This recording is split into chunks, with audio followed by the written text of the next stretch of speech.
Hello friends, welcome to सरकारी result अड्डा। दोस्तों, एसएससी जीडी कांस्टेबल का एप्लीकेशन फॉर्म जारी कर दिया गया है। इस वीडियो में बात करेंगे एसएससी जीडी के सिलेबस की और इसके एग्जाम पैटर्न के बारे में बताया जाएगा। साथ ही फिजिकल फिटनेस टेस्ट और फिजिकल स्टैंडर्ड टेस्ट की जानकारी दी जाएगी, तो आप इस वीडियो को लास्ट तक जरूर देखें। इसके साथ ही अगर आप सिलेबस के ऑफिशियल पीडीएफ को डाउनलोड करना चाहते हैं तो इस लिंक पर क्लिक करके डाउनलोड कर लें। मैंने इस वेबसाइट का लिंक इस वीडियो के डिस्क्रिप्शन में दे दिया है और कमेंट में पिन कर दिया है। आप वहां पर जाके यहाँ पर डाउनलोड करें बटन पे क्लिक करके आप सिलेबस के पीडीएफ को डाउनलोड कर सकते हैं। तो चलिए शुरू करते हैं। लेकिन इससे पहले बता दें, अगर आप घर बैठे एसएससी जीडी कांस्टेबल की तैयारी करना चाहते हैं तो अनअकैडमी का प्लस सब्सक्रिप्शन ले लें। यहाँ पर आपको केवल एक सब्सक्रिप्शन लेना होगा और उसके साथ ही आपको अनलिमिटेड एक्सेस मिलेगा, जिसमें आप एसएससी जीडी कांस्टेबल और एसएससी सीएचएसएल, सीजीएल, एमटीएस सबकी तैयारी कर सकते हैं। के लिए आपको केवल 325 रुपए पर मंथ का प्लान लेना होगा। तो मैंने इसका लिंक इस वीडियो के डिस्क्रिप्शन में दे दिया है और कमेंट में पिन कर दिया। आप उस लिंक पर क्लिक करें, उसके बाद आप इस ऑफिशियल वेबसाइट पे आ जाएंगे। आप यहाँ पर देख सकते हैं आपकी डेली लाइव क्लासेस होंगी और आपके डेडिकेटेड डाउट क्लियर किए जाएंगे। आप अपने एजुकेटर से चैट कर सकते हैं। इसके अलावा अनअकैडमी द्वारा लाइव टेस्ट और क्विज करवाई जाएंगी। ये टेस्ट और क्विज जो है आपके एग्जाम से रिलेटेड होंगे। आपका सारा सिलेबस कवर किया जाएगा और इसके स्टडी मटेरियल को पीडीएफ फॉर्म में आपको दिया जाएगा। अनलिमिटेड एक्सेस होगा। आप सभी बैचेस को एक्सेस कर सकते हैं, चाहे एसएससी सीजीएल का हो, एमटीएस का हो या फिर जीडी कांस्टेबल हो। ये प्लान आपको 325 रुपए पर मंथ में पड़ेगा, लेकिन आपको ये प्राइस नहीं पे करना है। यहाँ पर आपको डिस्काउंट मिलेगा। आप यहाँ पर व्यू प्राइसिंग पे क्लिक करें, उसके बाद आप यहाँ पर 12 मंथ का प्लान सिलेक्ट करें। यहाँ पर आप SR अड्डा कूपन कोड यूज करें, SRADDA, और अप्लाई बटन पे क्लिक करें। आप यहाँ पर देख सकते हैं अगर 1 साल का प्लान लेते हैं तो आपको 488 रुपए पर मंथ में प्लान पड़ेगा, लेकिन अगर आप 2 साल का प्लान लेते हैं तो आपको 293 रुपए पर मंथ में पड़ेगा। इसके बाद आप प्रोसीड टू पे बटन पे क्लिक करें और लॉगिन करके आप पेमेंट कर सकते हैं। तो 10% एक्स्ट्रा डिस्काउंट के लिए आप SR अड्डा कूपन कोड यूज करें। सबसे पहले बात करेंगे इसके सिलेक्शन प्रोसेस की। तो इसमें आपका रिटन एग्जाम होगा, उसके बाद फिजिकल फिटनेस टेस्ट होगा, उसके बाद फिजिकल एफिशिएंसी टेस्ट होगा और फिजिकल एफिशिएंसी टेस्ट के बाद आपका फिजिकल स्टैंडर्ड टेस्ट होगा। अब बात करते हैं एग्जाम पैटर्न की। तो इसमें आपसे सामान्य बुद्धि और रीजनिंग यानी कि जनरल इंटेलिजेंस और रीजनिंग से 25 क्वेश्चन पूछे जाएंगे। जनरल नॉलेज और जनरल अवेयरनेस से 25 क्वेश्चन पूछे जाएंगे। एलिमेंट्री मैथमेटिक्स यानी कि प्राथमिक गणित से आपसे 25 क्वेश्चन पूछे जाएंगे। हिंदी और इंग्लिश से 25 क्वेश्चन पूछे जाएंगे। टोटल 100 क्वेश्चन पूछे जाएंगे और प्रत्येक क्वेश्चन आपका 1 नंबर का होगा और इस क्वेश्चन पेपर को सॉल्व करने के लिए 90 मिनट का समय दिया जाएगा। सारे क्वेश्चन आपके जो है ऑब्जेक्टिव टाइप होंगे, यानी कि एक क्वेश्चन होगा जिसके 4 ऑप्शन होंगे और 4 में से कोई एक ऑप्शन सही होगा जिसको आपको टिक करना होगा। अब बात करते हैं इसके सिलेबस की। तो सबसे पहले बात करेंगे जनरल इंटेलिजेंस और रीजनिंग के सिलेबस की। इसमें आपसे एनालॉजी से क्वेश्चन पूछे जाएंगे, सिमिलरिटीज और डिफरेंसेस से क्वेश्चन पूछे जाएंगे, स्पेटल विजुअलाइजेशन तथा स्पेटल ओरिएंटेशन से क्वेश्चन पूछे जाएंगे, विजुअल मेमोरी, डिस्क्रिमिनेशन तथा ऑब्जर्वेशन से रिलेटेड क्वेश्चन होंगे, रिलेशनशिप कॉन्सेप्ट, अर्थमेटिकल रीजनिंग और फिगरल क्लासिफिकेशन से क्वेश्चन पूछे जाएंगे, अर्थमेटिकल नंबर सीरीज तथा नॉन वर्बल सीरीज और कोडिंग डिकोडिंग से क्वेश्चन पूछे जाएंगे। अब बात करते हैं सामान्य ज्ञान और सामान्य जागरूकता यानी कि जनरल नॉलेज और जनरल अवेयरनेस की।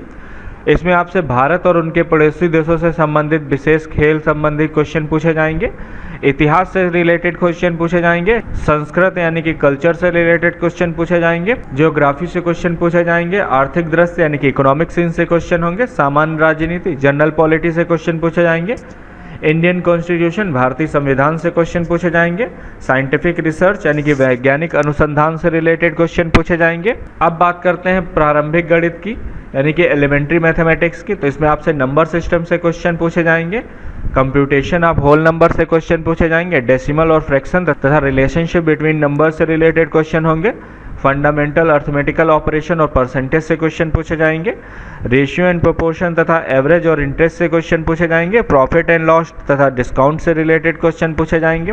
इसके अलावा मेंसुरेशन तथा टाइम एंड डिस्टेंस से क्वेश्चन पूछे जाएंगे, रेशियो एंड टाइम तथा टाइम एंड वर्क से रिलेटेड क्वेश्चन पूछे जाएंगे। अब बात करते हैं अंग्रेजी के सिलेबस की। इसमें spot the error, filling the blanks और सिनोनिम्स होमोनिम्स से क्वेश्चन पूछे जाएंगे, एंटोनिम से क्वेश्चन पूछे जाएंगे, स्पेलिंग तथा डिटेक्टिंग मिस स्पेल्ड वर्ड से रिलेटेड क्वेश्चन होंगे, ईडियम और फ्रेजेस पूछे जाएंगे, वन वर्ड सब्स्टिट्यूशन तथा इंप्रूवमेंट ऑफ सेंटेंस से रिलेटेड क्वेश्चन पूछे जाएंगे, active oblique passive voice, direct indirect और पैराजम्बल से रिलेटेड क्वेश्चन पूछे जाएंगे। इसके अलावा क्लोज पैसेज तथा रीडिंग कॉम्प्रिहेंशन से क्वेश्चन पूछे जाएंगे। अब बात करते हैं हिंदी के सिलेबस की। हिंदी में आपसे वर्तनी की सामान्य अशुद्धियाँ तथा शब्दों के रूप के बारे में पूछा जाएगा, शब्दों के बहुवचन, किसी वाक्य के अन्य लिंग में परिवर्तन तथा मुहावरा और उनके अर्थ पूछे जाएंगे, अशुद्ध वाक्यों को शुद्ध करना, विलोम शब्द तथा समानार्थी और पर्यायवाची शब्द, अनेक शब्दों के लिए एक शब्द तथा कहावतें व लोकोक्तियाँ तथा उनके अर्थ और संधि विच्छेद से क्वेश्चन पूछे जाएंगे। इसके अलावा क्रिया से भाववाचक संज्ञा बनाना और रचना एवं रचयिता के बारे में पूछा जाएगा। अब बात करते हैं शारीरिक दक्षता परीक्षा यानी कि फिजिकल एफिशिएंसी टेस्ट की। तो इसमें अगर आप मेल कैंडिडेट हैं तो आपको 5 किलोमीटर की दूरी 24 मिनट में तय करनी होगी। अगर आप फीमेल कैंडिडेट हैं तो आपको 1.6 किलोमीटर 8 मिनट 30 सेकेंड में पूरी करनी होगी। लेकिन अगर आप लद्दाख के उम्मीदवार हैं तो और पुरुष कैंडिडेट हैं तो आपको 1 मील की दूरी 6.5 मिनट में कंप्लीट करनी होगी। और महिला उम्मीदवार हैं तो आपको 800 मीटर 4 मिनट में दौड़ पकड़ना होगा। अब बात करते हैं इसके मानक परीक्षण की। शारीरिक मानक परीक्षण में अगर आप पुरुष उम्मीदवार हैं तो ऊंचाई की बात करें, अनारक्षित तथा पिछड़ा वर्ग और अनुसूचित जाति के पुरुष उम्मीदवारों की हाइट जो है 170 सेंटीमीटर होनी चाहिए। वहीं पर अनुसूचित जनजाति वर्ग के पुरुष उम्मीदवारों की हाइट 162.5 सेंटीमीटर होनी चाहिए। नॉर्थ ईस्ट के पुरुष उम्मीदवारों की न्यूनतम हाइट 162.5 सेंटीमीटर होनी चाहिए। वहीं पर अनुसूचित जनजाति वर्ग जो कि नॉर्थ ईस्ट के पुरुष उम्मीदवार हैं उनकी हाइट 160 सेंटीमीटर होनी चाहिए। लेकिन अगर आप गोरखा उम्मीदवार हैं तो आपकी हाइट कम से कम 157 सेंटीमीटर होनी चाहिए। लेकिन अगर आप महिला उम्मीदवार हैं तो महिला उम्मीदवार की हाइट, अनारक्षित वर्ग, पिछड़ा वर्ग, अनुसूचित जाति की महिला उम्मीदवारों की हाइट जो है 157 सेंटीमीटर होनी चाहिए। लेकिन अगर आप अनुसूचित जनजाति की महिला उम्मीदवार हैं तो आपकी हाइट 150 सेंटीमीटर होनी चाहिए। वहीं पर नॉर्थ ईस्ट की महिला उम्मीदवार की हाइट कम से कम 152.5 सेंटीमीटर और अनुसूचित जनजाति वर्ग की नॉर्थ ईस्ट की महिलाओं की हाइट 147.5 सेंटीमीटर होनी चाहिए।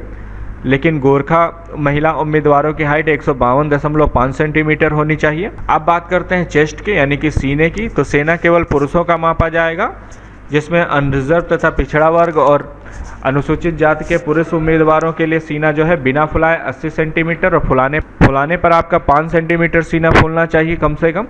वहीं पर अनुसूचित जनजाति के मेल कैंडिडेट का सीना 76 सेंटीमीटर बिना फुलाए और फुलाने पर 81 सेंटीमीटर होना चाहिए। अगर आप नॉर्थ ईस्ट के मेल कैंडिडेट हैं तो आपका सीना बिना फुलाए 77 सेंटीमीटर और फुलाने पर 82 सेंटीमीटर होना चाहिए। इसके बाद आपका वजन मापा जाएगा। उसके बाद आपका मेडिकल टेस्ट होगा। जो लोग शारीरिक दक्षता परीक्षा और मानक परीक्षा पास कर लेंगे उन लोगों का मेडिकल टेस्ट होगा। तो ये था इसका सिलेबस। अगर डिटेल में जानना चाहते हैं तो आप इस PDF को डाउनलोड कर लें, जिसका लिंक इस वीडियो के डिस्क्रिप्शन में दिया गया है और कमेंट में पिन किया गया है। और इससे रिलेटेड कोई अन्य जानकारी चाहिए तो आप मुझसे कमेंट सेक्शन में पूछ सकते हैं। ये वीडियो देखने के लिए और मेरे साथ बने रहने के लिए आपका बहुत बहुत धन्यवाद।